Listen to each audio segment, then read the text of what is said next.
Hello friends, welcome to my YouTube channel.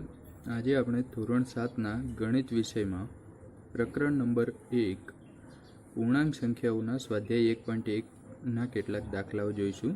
પ્રશ્ન number 1, આપેલ સંખ્યા રેખા પર કોઈ એક દિવસના જુદા જુદા સ્થળોના તાપમાન ડિગ્રી સેલ્સિયસમાં આપેલ છે।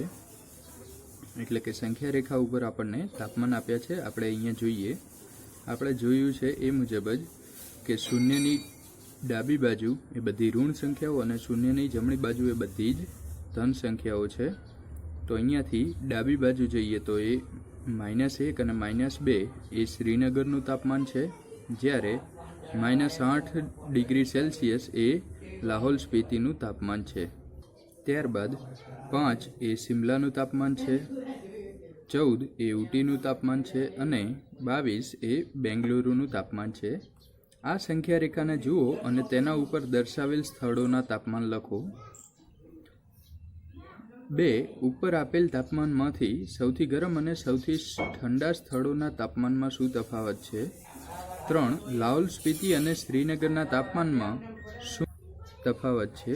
4 શું આપણે કહી શકીએ કે શ્રીનગર અને શિમલાનું સંયુક્ત તાપમાન એ શિમલાના તાપમાનથી પણ ઓછું છે? શું તે શ્રીનગરના તાપમાનથી પણ ઓછું છે? પ્રશ્ન 1નો જવાબ જોઈએ। પ્રશ્ન છે, આ સંખ્યા રેખાને જુઓ અને તેના પર દર્શાવેલ સ્થળોના તાપમાન લખો।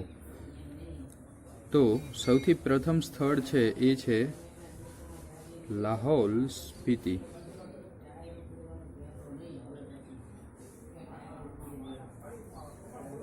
તો લાહોલ સ્પીતિનું તાપમાન એ -8 ડિગ્રી સેલ્સિયસ છે।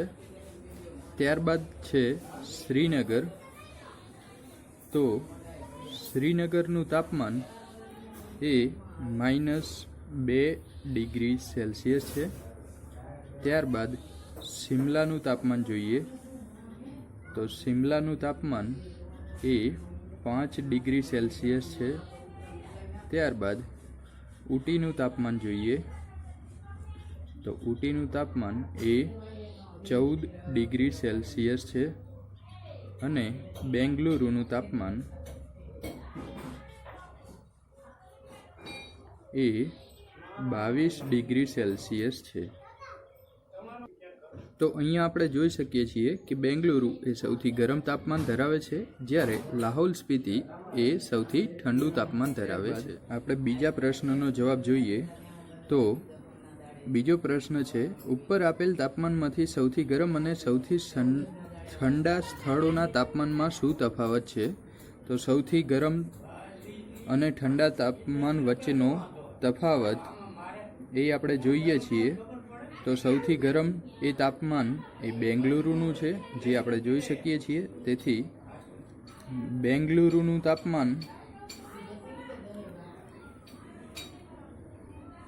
ઓછા લાહોલ સ્પીતિનું તાપમાન।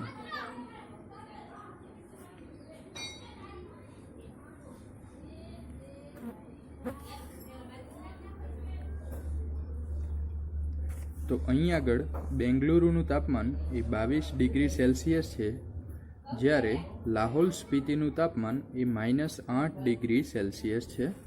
હવે 22 ડિગ્રી સેલ્સિયસ, આ માઇનસ અને આ માઇનસ ભેગા મળીને પ્લસ બની જશે, +8 ડિગ્રી સેલ્સિયસ। તો 22 ડિગ્રી +8 ડિગ્રી એટલે કે 30 ડિગ્રી સેલ્સિયસ। આમ સૌથી ગરમ અને સૌથી ઠંડા સ્થળ વચ્ચે 30 ડિગ્રીના તાપમાનનો તફાવત છે। ત્રીજા પ્રશ્નનો જવાબ જોઈએ, જેમાં ત્રીજો પ્રશ્ન છે, લાહોલ સ્પીતિ અને શ્રીનગરના તાપમાનમાં શું તફાવત છે? તો અહીંયા આપણે લખીએ, લાહોલ સ્પીતિનું તાપમાન એ -8 ડિગ્રી સેલ્સિયસ છે અને શ્રીનગરનું તાપમાન એ -2 ડિગ્રી સેલ્સિયસ છે। હવે એ બંને સ્થળના તાપમાનનો તફાવત લઈએ, તો તફાવતમાં -8 ડિગ્રી સેલ્સિયસ -2 ડિગ્રી સેલ્સિયસ। તો અહીં આગળ તફાવત -8 degree Celsius, minus minus plus થઈ જશે 2 ડિગ્રી સેલ્સિયસ. તો અહીં આગળ -8 + 2 ડિગ્રી એટલે કે -6 ડિગ્રી સેલ્સિયસ. આમ લાહૌલ સ્પીતિનું તાપમાન એ શ્રીનગરના તાપમાન કરતાં પણ 6 ડિગ્રી ઓછું છે, જે અહીંયા માઇનસ વડે દર્શાવ્યું છે. ત્યારબાદ આપણે ચોથા પ્રશ્નનો જવાબ જોઈએ.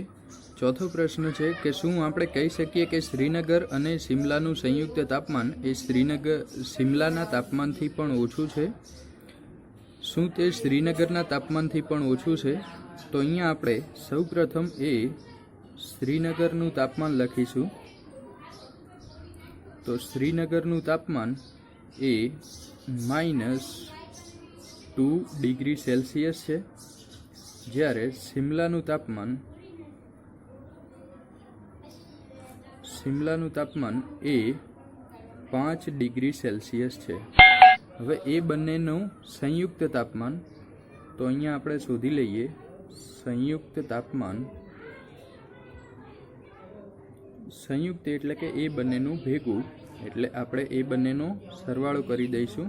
તો -2 ડિગ્રી સેલ્સિયસ વત્તા 5 ડિગ્રી સેલ્સિયસ. તેથી 5 - 2 એટલે કે 3 ડિગ્રી સેલ્સિયસ. હવે આ 3 ડિગ્રી સેલ્સિયસ એ શિમલાનું તાપમાન 5 ડિગ્રી સેલ્સિયસ કરતાં તો ઓછું જ છે. તેથી તો જવાબ છે હા, સંયુક્ત તાપમાન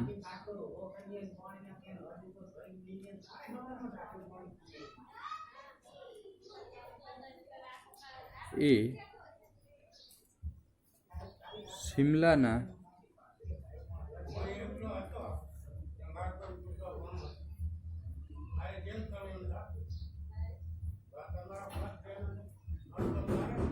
પણ ઓછું છે. જ્યારે એમાં જ બીજો પ્રશ્ન છે કે શું સંયુક્ત તાપમાન એ શ્રીનગરના તાપમાનથી પણ ઓછું છે? તો અહીંયા 3 ડિગ્રી તાપમાન એ -2 ડિગ્રી કરતાં ઓછું નથી. તો આપણે અહીંયા જવાબ લખી શકીએ ના, સંયુક્ત તાપમાન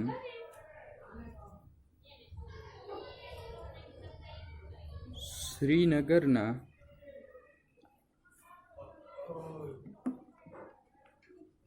તાપમાનથી ઓછું નથી. ધન્યવાદ.